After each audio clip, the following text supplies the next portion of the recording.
Titik untuk aktivitas hari ini. Saya mohon izin untuk sharing sekaligus menimba ilmu dari panjenengan. Saya akan mewawancarai Ibu dengan tema pengambilan keputusan berbasis nilai kebajikan oleh seorang pemimpin, karena bagaimanapun jenengan adalah pemimpin di SDN Jatirogo ini ya Bu. Bagaimana Bu? Apakah saya diizinkan? Siap saya. Iya, terima kasih. Bisa dimulai nih Bu? Bisa. Selama ini bagaimana Ibu mengidentifikasi kasus yang merupakan dilema etika atau rujukan moral? Dari kasus yang ada antara dilema etika dan rujukan moral itu kan antara kasus itu kan ada dua tadi ya, dilema etika dan rujukan moral. Nah, di mana dilema etika itu berdasarkan antara benar dan benar. Ya. Kalau rujukan moral itu berdasarkan antara benar dan salah. Iya. Jadi kalau dilema etika itu namanya dilema itu benar dan benar gitu ya Bu. Kalau rujukan moral antara yang benar dan juga salah.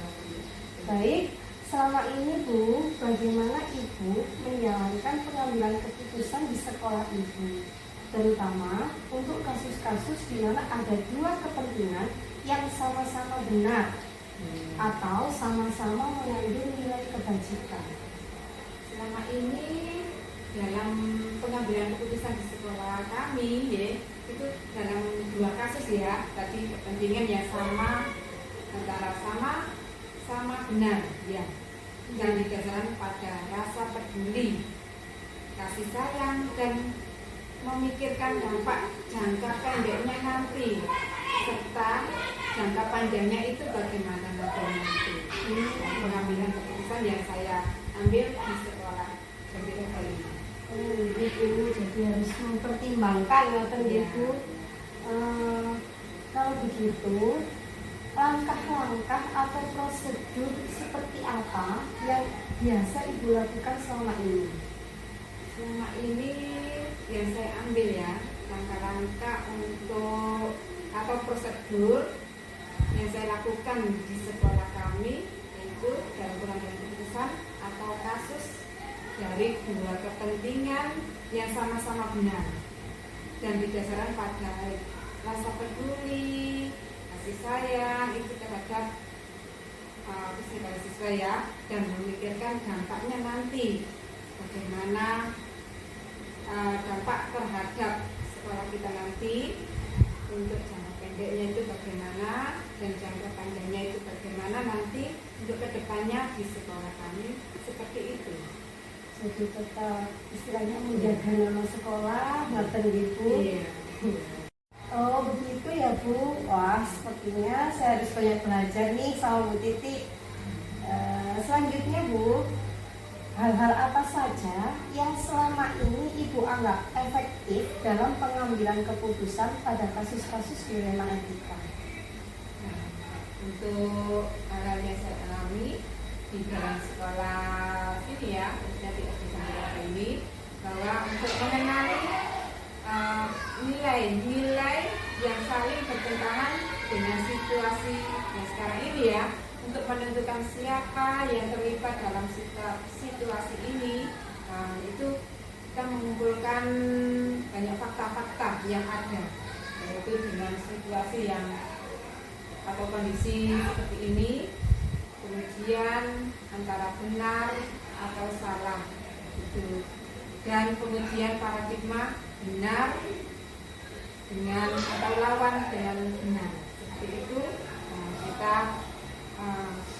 Kita harus tahu dalam pengambilan keputusan tadi dari kasus-kasus yang antara dilema etika tadi benar, kalau dilema etika tadi benar, lawan benar tadi. Jadi yang memang harus mengumpulkan fakta dan bukti gitu ya Bu.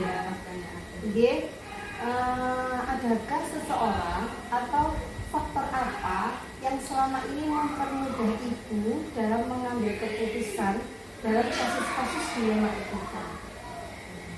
Hal-hal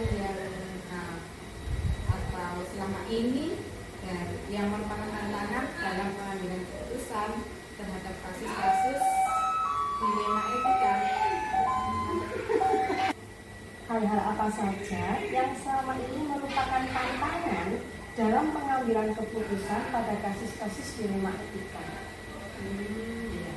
Yang dari tantangan yang saya hadapi dalam pengambilan keputusan pada kasus-kasus dilema etika itu hal yang merupakan tadi yang tantangan ya adalah mempertimbangkan segala dampak yang ada, yaitu berpikir yang dengan matang, berpikirnya itu dengan hal-hal yang lebih kita tahu lebih matang lagi, dan jangan menuruti emosi yang ada itu.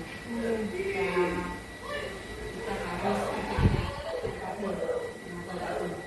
jangan terpengaruh juga oleh arahan orang lain. Orang lain yang mengatakan ini atau mengarahkan kita. Nah, kita harus berpikir logika dulu.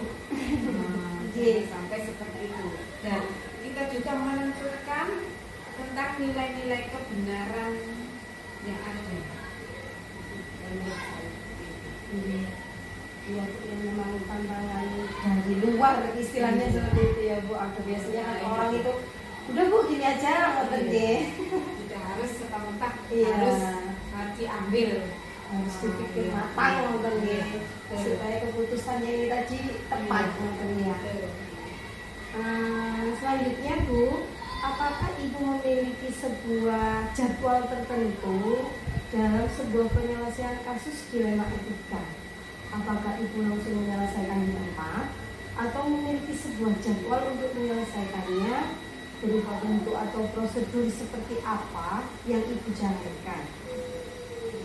Untuk penyelesaiannya, kita lihat pada kasus yang kita hadapi, kasus dilema etika tadi ya, yang kalau bersifat ringan ya kita langsung saja kita selesaikan pada saat itu. Sebaliknya, jika masalah itu lebih besar ya, kita perlukan jadwal. Karena kita harus menyelesaikannya sesuai dengan prosedur yang ada. Itu lagi untuk menyelesaikan di mana masalahnya kalau berat itu kan tidak langsung diselesaikan. Step by step gitu ya Bu istilahnya. Iya Bu, selama ini apakah ada seseorang atau faktor apa yang mempermudah Ibu dalam mengambil keputusan dalam dilema etika? Untuk dalam mempermudah kita ya dalam pengambilan keputusan seperti itu ya, khususnya pada kasus-kasus dilema etika. Nah, kita kan sebagai KGP ya, untuk berperan aktif di sekolah, untuk panjenengan juga nih, yang memberikan wawasan dan pengetahuan yang baru, khususnya itu yang berhubungan dengan prosedur pengambilan keputusan dalam menghadapi tersebut. Seperti itu. Berperan aktif lah dulu. Untuk memberikan wawasannya. Jadi kita memberdayakan CGP yang ada gitu ya, supaya keputusan kita itu sesuai kan. Ini pertanyaan terakhir nih Bu. Dalam semua hal yang telah disampaikan, pembelajaran apa yang dapat Ibu petik dari pengalaman Ibu dalam mengambil keputusan pada kasus dilema etika? Untuk kita, pengalaman saya ini, yaitu dalam pengambilan keputusan yang saya lakukan ya, pertama ya, dengan mempertimbangkan paradigma dan proses berpikir. dalam dilema IPK tadi ya.